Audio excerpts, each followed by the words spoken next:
character shows up when no one's watching. And so good leaders, they honor their word. If they say they're going to do something, they do it. They take care of their investors, even when it costs them money. They make decisions that align themselves with the long term rather than the short term.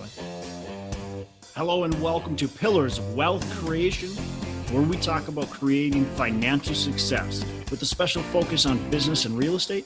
I'm your host, Todd Dexheimer. Now, let's get to it. Hello and welcome back to Pillars of Wealth Creation. I'm your host, Todd Dexheimer, and I'm going to talk about the 8 traits of great leaders in real estate specifically, but this applies to really every industry. So whether you're in real estate or whether you're in a different industry, this really applies to you. And what I've had obviously the pleasure of being able to interview well over 400 people. We've got 800 episodes now, and through the years of interviewing people, and really observing not only them, but other people in my industry, other people that I talk to, just quite simply people that have been successful throughout the years.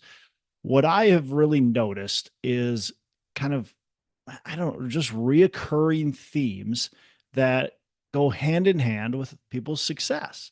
And when it seems like when people fall out of success, a lot of people will become successful and then things happen to them and maybe they get into, some issues and they forget about some of these steps here, some of these things that I'm going to mention. And so it's important to always continue to make sure you're following the things that got you to the place you were, if you're successful.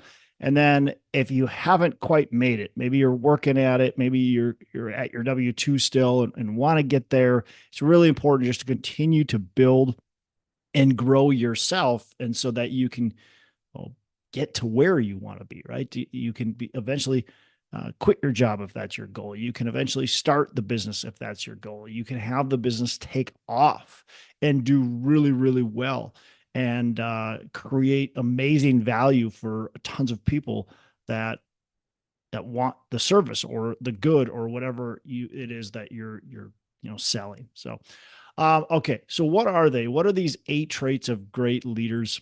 Look, first one is, and I've talked about this a lot, is consistency. The best leaders, they're steady. They don't ride the emotional roller coaster. Look, when I'm talking about leading people specifically, you need to be steady. You can't be causing confusion.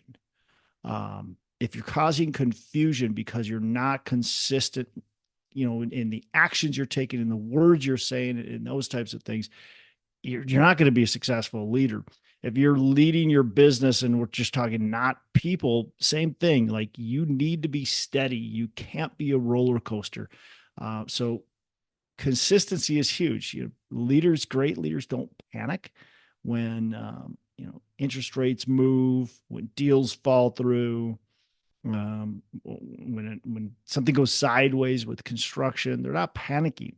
They know that with consistent steps and actions, things will go right. And their team knows that every day who's showing up. Their team knows that this person is going to show up with energy. They're going to show up with determination. They're going to show up with consistency. Consistency builds trust. Look, if you are not, I had a buddy who was working for a company for a little while, and you talked about the owner would show up. I mean, the owner would built a great business, but the owner would then show up sometimes and show up in his fishing gear, show up in his hunting gear, and not really be paying attention to the business, and that causes confusion.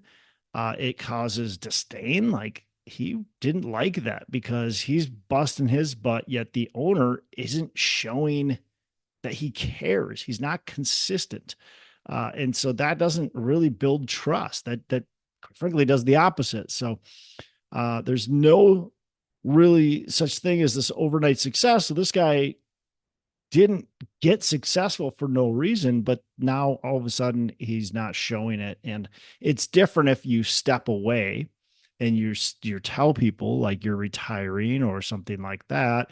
But at the same time, showing up in your fishing gear or whatever, it just doesn't show that you really care. You're almost like already checked out when you show up at the door. So, um, all right, consistency.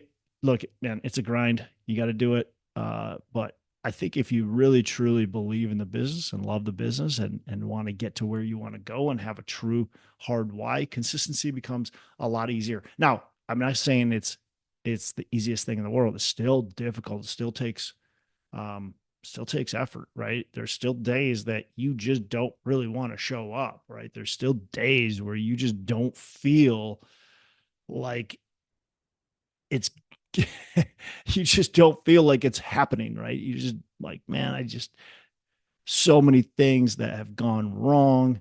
I'm just beat up, whatever. That's gonna happen. But if you show up consistently, still, even in spite of those things, that's where your business will really start to flourish. Is when you show up despite or in spite of the bad things that are happening. All right, humility. So look, I think great leaders never think they've got it figured out.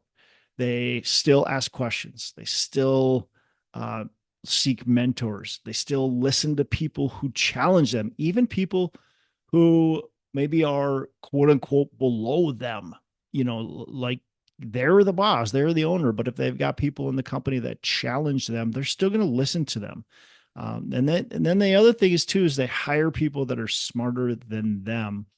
I think that's huge with humility. And when we start to think that we're we are the best and nobody else in the company can do what we can do, that's when the people that work for you, they can feel that. They know that. And if you've ever worked for somebody like that, you can feel that. I mean, when I was working construction, I could I knew I know the guy, and I'm looking at him right now in my head. He just had this arrogance about him. And guess what? Nobody liked working for the guy because he had this arrogance about him and he thought he was better than everybody else. And quite frankly, he probably was. He was the guy that was leading the team. He knew more than everybody else. But if you felt like you knew something or had a different way, maybe a better way to do something, he just would not listen and he didn't care what you had to say. And so that's a frustrating and annoying person to work with. It just be humble, even if you truly do know more about a certain topic than somebody else. Just be humble and have enough capacity to listen, ask questions, again, seek counsel, and understand. And I think a lot of people need to eat some humble pie. And so just understand that there's always, if you have the attitude of there's always something more I can learn, I can always become better at something, that people around me have value that they're adding to me, that right there brings humility.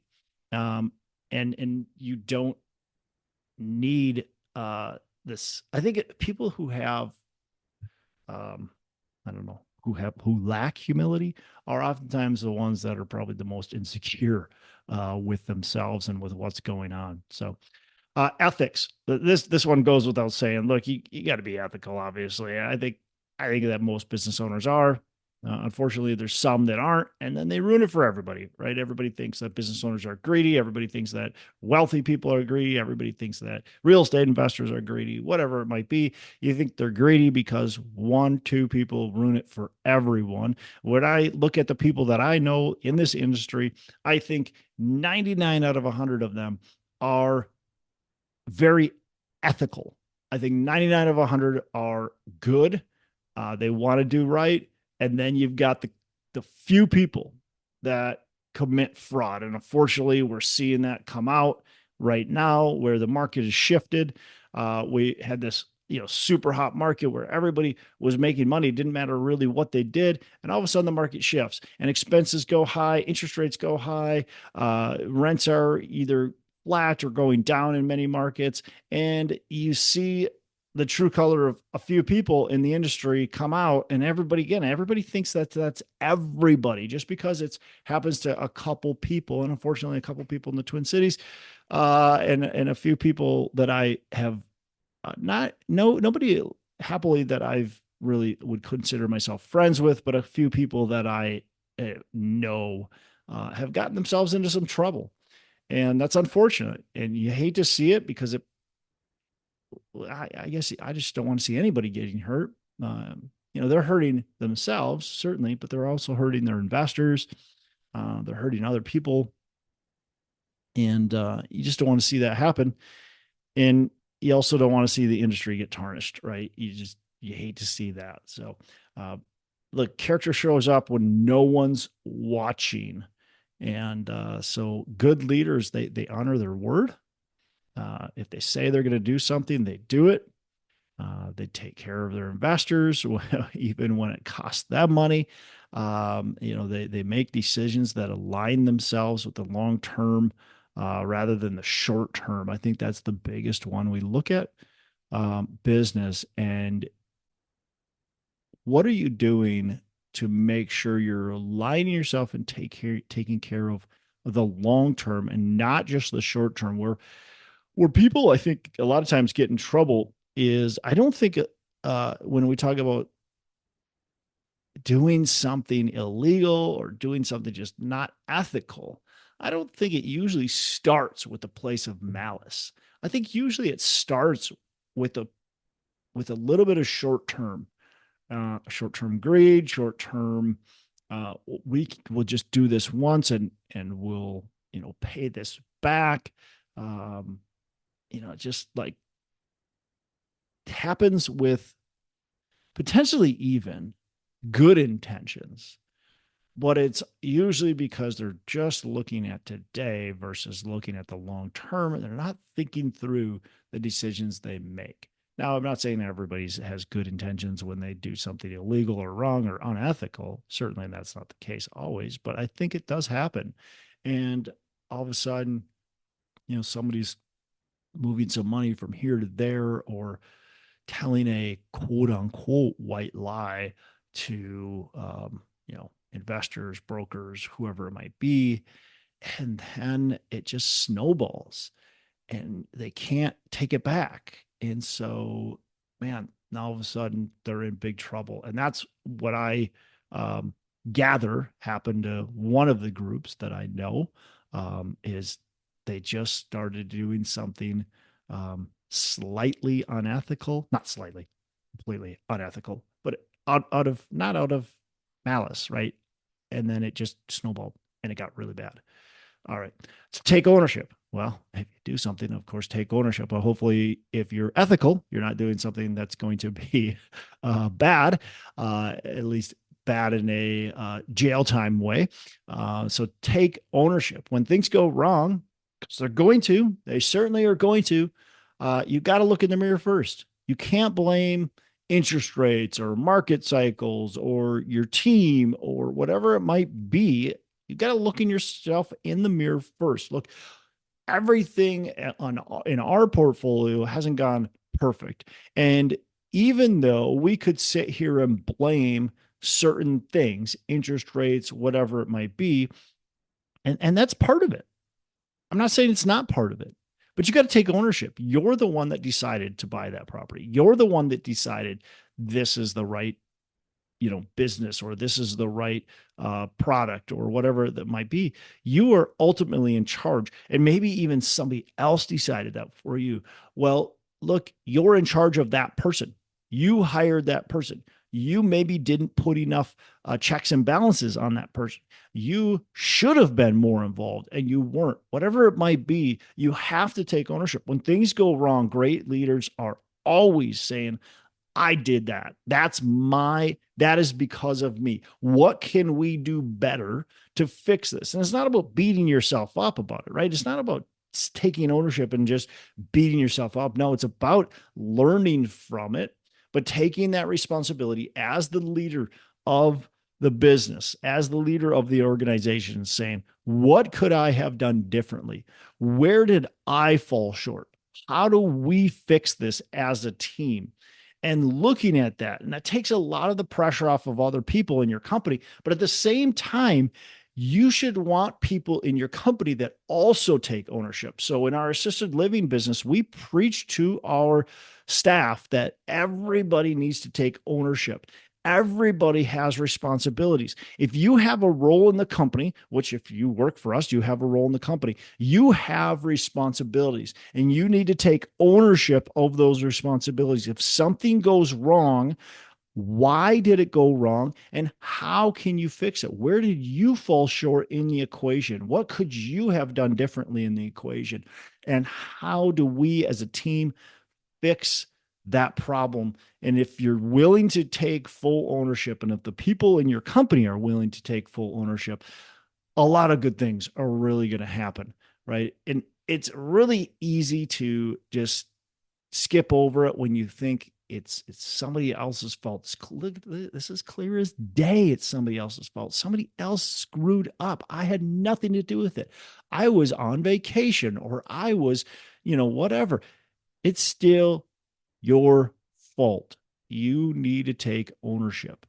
You hired that person. You went on vacation when you maybe shouldn't have, or you weren't readily available when you should have been, and whatever it might be, you still have to take ownership of the situation. And you still have to understand that when you blame others, when you blame circumstances, it does us no good. We can't learn from it. We have to be able to learn from what's happening and improve. And that's the only way forward, is to take ownership. All right. Curiosity is the next one. Look, I've probably mentioned curiosity several times over the last couple of weeks. I know I talked about my son going to one of our apartment buildings and just the curiosity, but look, you gotta make sure that you're always being curious, always reading, always asking questions. We already talked about that. Exploring new ideas. You're never done learning. You're never done growing. And curious leaders are going to help other people be curious. And I think that's the other thing, is lead curiosity, right? So I want to ask really compelling questions that are going to make the people that I work with really think, right? And ask good questions themselves. And I don't want to always be doing things for the people that work for me. I want to make sure I drive curiosity within the business. So I think you always want to remain curious yourself by asking good questions, by learning, by reading, by growing, by doing those types of things. But you also want to lead curious people. You want to make sure they are asking good questions. So don't just answer their questions. Sometimes it's good to answer a question with a question. Sometimes it's good to say, I'm not sure. Do some research and get back to me. Sometimes it's good to say, hey, look, we got this problem. Can you just think about what the solutions could be to this problem and let's get it fixed, right? So I think it's really good to not only be curious yourself, but to drive curiosity within your company. Purpose driven. Again, you got to know your why. You have to know the real reason you're doing it, because the money is great, but eventually you're going to get burned out and tired. And in the long run, in the short term, you can run on just motivation and wanting the money and that. But eventually that goes away. So great leaders, look, they're building something bigger than themselves. They're building it for their families, for their teams, for their investors, for their community, for their legacy, for something bigger than just the material things. So purpose is going to keep you grounded. It's going to keep you motivated when things are tough. And trust me, things will be tough. And if you are not purpose driven, if you are not motivated to keep on going, it's so easy to give up. It's also easy to chase the shiny objects and make these little short term decisions that really, truly don't serve any purpose other than distraction. Purpose driven is going to get you where you want to go and really going to allow you to keep going when times are tough or when things aren't maybe going perfectly and you're distracted by those shiny objects. Uh, the last two. So be brutally honest. Be very honest. I think it's always important to speak the truth, and sometimes the truth hurts, but it's important to speak the truth. If you're honest with your team, with your partners, and you don't sugarcoat things, that, in my opinion, goes a long ways. The people know that they can always come to you, and you're going to have the truth is going to come out. Uh, they're going to trust you. They're going to want to, lean on you more, and they're really going to understand what's going on in the business and what the purpose is of the business. So don't hide behind, half truths or spin the story to make somebody else feel like the victim. You feel, just be brutally honest. I think it builds trust and creates just real solutions along the way. The last one is confidence. So confidence is not just given, right? It's earned through discipline. And great leaders are constantly trying to build their confidence. And how do you build your confidence? I think one of the biggest ways you build your confidence is you do what you say you're going to do. And that's really with everything. So if I say, hey, I'm going to go to the gym 5 days this week, and I go 3 days this week, and I tell myself the next week, okay, I did it 3 days last week because I got busy. I'm going to go 5 days this week, and I go 2 days. And then I do it again, and I say I'm going to go 5 days. I got busy the last 2 weeks, and I go 3 days, and then I get busy. Shoot. And then I tell myself, and I keep that repeat on. That is only eroding your confidence. That is only telling yourself you can't follow through. And I don't care if that is because you promised yourself to go to the gym and you didn't, or you promised yourself to do something in your business and you didn't. The more you promise yourself, or the more you tell yourself you're going to do something and you don't follow through, you erode your confidence. So to build your confidence is making sure you follow through with what you say you're going to do. If you continue to follow through with what you say you're going to do, you're going to get results. You're going to gain confidence. That's so important. And so we got to make sure we're doing that. I also think building confidence comes with learning, right? So I have way more confidence in things that I know really well. So when I am wanting to, let's say, speak in front of a group, I know I'm going to, first of all, I'm going to only speak on topics I know, right? Now, duh, that's obvious. But second of all, I'm going to actually dig deeper into that subject, even though maybe I know a ton about it. I was just on a panel the other day, and a couple days before, I didn't know. Look, it's a panel and they're just asking some questions. So first of all, I don't even know exactly what they're going to ask, but look, I know the subject really, really well. But instead of just saying I know this, what I do is I prepare for it by just reading and learning and looking at what's going on in the market. So I have statistics that I can have in front of me. I write it down and I bring those notes with me. And see, the guy next to me, he had just a piece of paper with notes on it.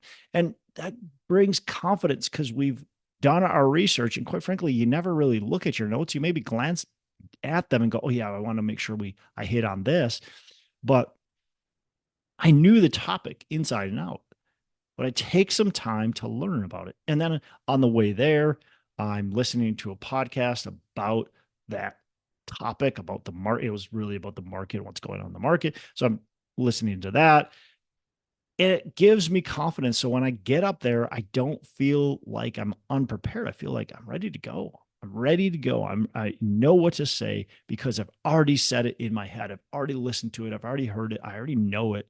So now I'm ready to go. So the confidence is being educated and really understanding the topic that you're talking about.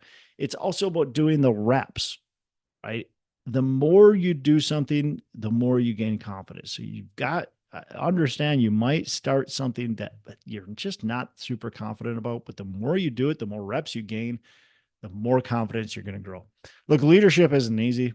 Um, there's a lot of things to be a great leader, but at the end of the day, leadership is about who you are and not what you know. And these traits, I think these 8 traits, right? Confidence, being brutally honest, purpose-driven, curiosity, taking ownership, ethics, humility, and consistency. Those 8 traits are really going to move you forward massively in your leadership journey and your success in your business. And so just go out there.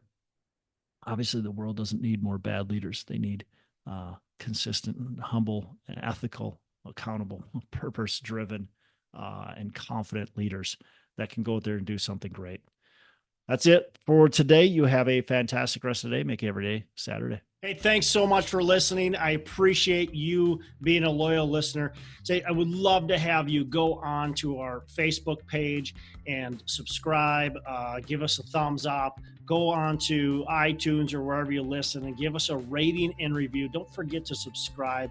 Your rating and review just helps us push this out to more and more people and continue to grow our audience and hopefully positively affect a ton of people out there that really need this and want this. So the other thing I've got for you is a free ebook on my website. So go on to venturedproperties.com, venturedproperties.com, and download our free ebook on real estate and on syndication. And I've got some data points in there, some really good stuff for you. So I'd love to have you take a look at that. It's free. I'm not expecting anything from it.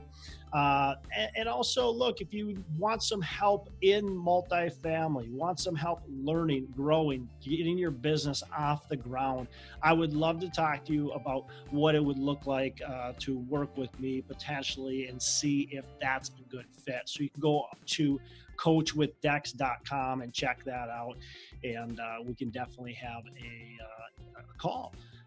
Thanks a lot for listening. You make it a fantastic rest of the day.